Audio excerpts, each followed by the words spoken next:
Ministeerri Haajaa Alaa Itoophiyaa obbo Dammaqaa Mokonnin ibsa guyyaa har'aa baaseen Suudaan hooggantuu IGAD taatee osoo jirtu weerara Itoophiyaa irratti raawwachuun isiin waan nama qaanyeessu Suudaan lafa Itoophiyaa weeraruudhaan jirti jechuun dubbatee jira.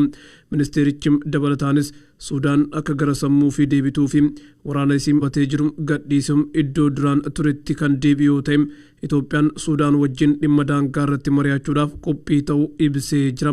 Manni marii ce'umsaa waraana Suudaan immoo waraanni isaa daangaa Itoophiyaa kan hin seeninii fi lafa Suudaan kan humnaan irraa fudhatamee ture humnaan deeffachuudhaan kan qabate ta'uu ibsuun himannaa Itoophiyaan dhiyeessite kuufame.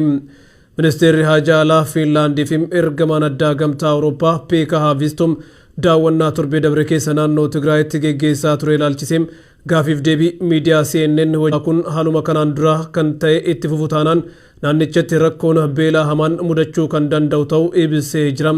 Gabaasa dabalataa qindeeffannee jirra. Geggeessaa ture ilaalchisee gaafiif deebii miidiyaa CNN wajjin godhe irratti sarbamiinsi mirga namoomaa naannoo Tigraay keessatti fooyya'insa malee raawwatamaa jiraachuu ibsuun sarbamiinsi mirga namoomaa kun haaluma kanaan kan itti fufu taanaan naannichatti hospitaala Riferaaram Haayidar kan yuunivarsiitii Maqalee jalatti argamu daawwachuu akka argatee fi saamaman ta'uu dubbate. Obbo Haavistuun haala Tigraay keessa jiru yoo ibsan wanti haalaan nama yaaddisu sarbamiinsi mirga namoomaatii fi haleellaan raawwatamu hanga ammaatti dhaabbachuu dhabuu isaati. Keessattuu baha Tigraay keessatti guyyaa guyyaadhaan namoonni badhee jira. Kun immoo hanga ammaatti namoonni dirqiin qe'ee isaanii irraa buqqifamaa jiraatamaniif deebii yeroo kennan akka ejjannoo gamtaa Awurooppaatti furmaata itti seenuu qabu jechuun deebisanii jiru.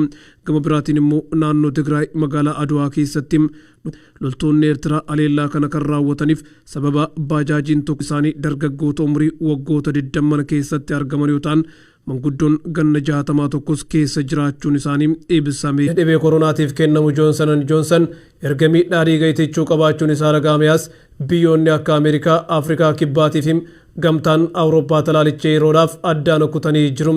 Bal'ina oduu kanaa akka itti aansiniif dhiyaata. Ameerikaa, Afrikaa Kibbaatii fi gamtaan Awurooppaa talaalicha yeroodhaaf addaan okkutanii jiru. Bulchiinsi dawaa fi qoricha Ameerikaa jira. Sababa itichuu dhiiga talaallii kanaatiin hanga ammaatti namni tokko yoo du'u namni tokko immoo haala hamaa ta'e keessa yoo ta'an mallattoo kanas talaallicha fudhatanii guyyoota 6 hanga 13 jidduutti ofirratti arganii jiru. Bulchiinsi dawaa fi qoricha Ameerikaa bulchu hundi talaallii kana irratti hanga qorannoon dabalataa xumuramutti talaallichatti gargaaramu dhiisanii jiru. Bulchiinsi dawaa fi dhiigni isaaniitituun gabaafamee kanneen sakatta'amaa jiraachuu himuun namoonni talaallii kana fudhatanii buufataalee fayyaa deemuu qabu jechuun dubbatanii jiru. Joonsan & Joonsan kaampaanii fayyaa Ameerikaa lakkaa'amu ajajanis biyyoota muraasa qofatu itti fayyadamuuf hayyamee ture. Sitee hayyamte jidduu Afrikaan Kibbaa tan jalqabaati. Talaalliin kun gosa koronaa haaraa Afrikaa Kibbaatti argan hin dhaqqabsiifne ta'us of eeggannoodhaaf jecha talaallichi akka addaan citu ajajjee jirti.